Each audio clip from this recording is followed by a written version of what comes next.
Good afternoon, Dr.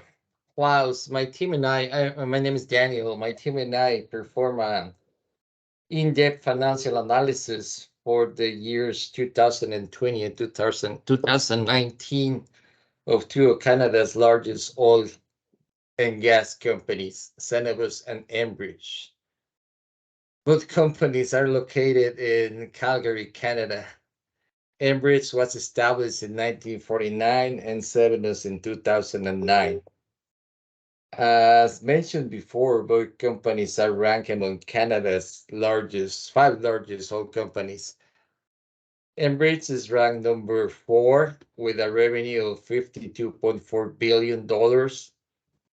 Cenovus is ranked number 1 in Canada with $72 billion for the year 2022. For this specific analysis, we zero in on 5 financial ratios to help us better compare how each company fare against the other. The 5 ratios we selected were the operating cash flow ratio, the debt to equity ratio, the asset turnover ratio, and the interest coverage ratio. It's essential to mention that the oil and gas industry is considered a capital intensive industry.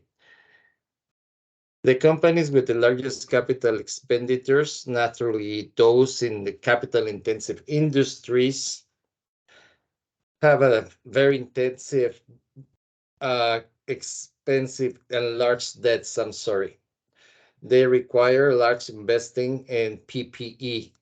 These companies operate under very large debts. The operating leverage makes these companies vulnerable to economic shutdowns, as the turmoil we had in recent years. This information was very valuable for us because at first glance, the ratios we use may seem inadequate or low for most investors. However, since the oil and gas industry belongs to a capital intensive sector, the other ratios, such as the interest leverage ratio and the debt to capital ratio, are more important for this industry. Now, my friend Marcelo is going to take over from here. Thank you, Daniel. Hello, everyone. Today, I'm going to talk about the capital structure of both Cenovus Energy and Enbridge. Cenovus capital structure, as displayed, is mostly covered by institutional shareholders with a percentage of 71.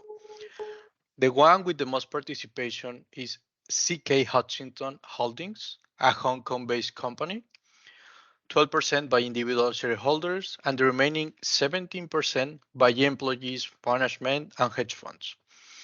During 2021, up to 700,000 common shares and 36,000 preferred shares were issued. The high volume is due to the BBB credit score that, according to Fitch Rating, means a low-risk investment. Also, they do not have a limit of issues for shares. Enbridge structure is composed of 77% institutional shareholders, 19% by individual shareholders, and the rest quantity by hedge funds, employees, etc. Only 31 common shares were issued in 2021.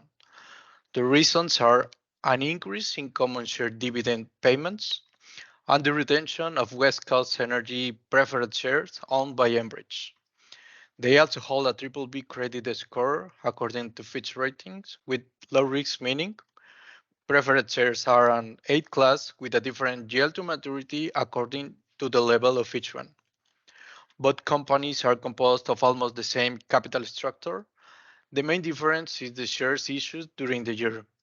Both are well qualified and show strong investments, such Cenovus, who make the purchase of Husky Energy to cover the whole North American market. So now we are going to continue with the ratio analysis. Thank you, Daniel. Thank you, Marcelo. And now we are talking about ratios. And I want to mention something before continue with the rushes is that 2020 has been a difficult year for oil and the gas producer around the world. And the crisis in this sector began in March 2020. It was a price war between two countries, Russia and Saudi Arabia, and they failed to reach an agreement about price, and the price has been reduced by 30%. I say this because we will see in this presentation the impact of the factor on the ratios of two companies. The first ratio is operating cash flow, and operating cash flow for both companies shows that Cenovus has a better cash flow ratio than Enbridge. The second ratio is debt to equity. This ratio shows that the assets are mainly financed by debt for both companies. And now I let Frederick to continue with the third ratio. Thank you, Afzan. The third ratio that I'll be speaking about is the asset turnover ratio, which is the formula for calculating this is net sales divided by the average total assets.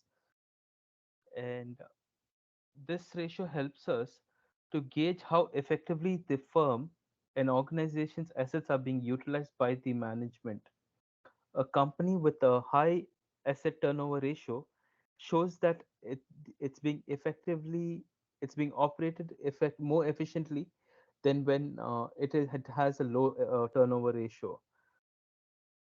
Considering this, based on the numbers that we have, Enbridge is having a marginally higher ratio from 20 to 21.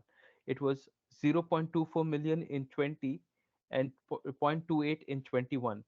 On the other hand, Cenovus, they had an operating, the number was 0.42 million for asset turnover ratio, and that almost doubled in 21 to 0.9 million in 21. The next ratio that we'll be talking about is the return on equity. This ratio is calculated by using the net income of the financial year divided by the average shareholders' equity. This is a profitability ratio that helps provide how the investment is being used, how the investors are getting a return on their investment. Okay, and for these two companies, Enbridge and Cenovus, these are the numbers on screen. Cenovus's average net income for 2020 was negative, and this is reflected in its return on equity in 21, which you can see there is minus 14.24%. This increased in 21 to 2.49%. Okay, while Enbridge, their return on equity stood at 5.31% in 20, and this increased to 9.96% in 21. All right. The next ratio that we'll be talking about is the interest coverage ratio. This ratio is calculated by using the earnings before interest and taxes number, dividing that by the total interest expense. Based on this calculation, uh, this ratio helps us to know how, as mentioned by Daniel earlier, this oil and gas industry is a capital intensive industry. So it is very important to see how the company, how the organization is is leveraging its capital. Okay. And the numbers that we crunched out was in 2020, Senvus had an EBIT of minus 3.2 million, and this had a interest coverage ratio of minus 6.03, and that increased in 21 to 1.22. So they have improved over the year. While in the case of Enbridge, they were 1.1 million in 20, and then they reduced down to minus 2.91 in 21. So those were the ratios that we'll be discussing in this analysis. For the conclusion part, I'll hand it over to Dilashani. Thank you. Thank you, Frederick. Moving on to the conclusion of our presentation, both Enbridge and Cenovus had to face a tough period over the past few years.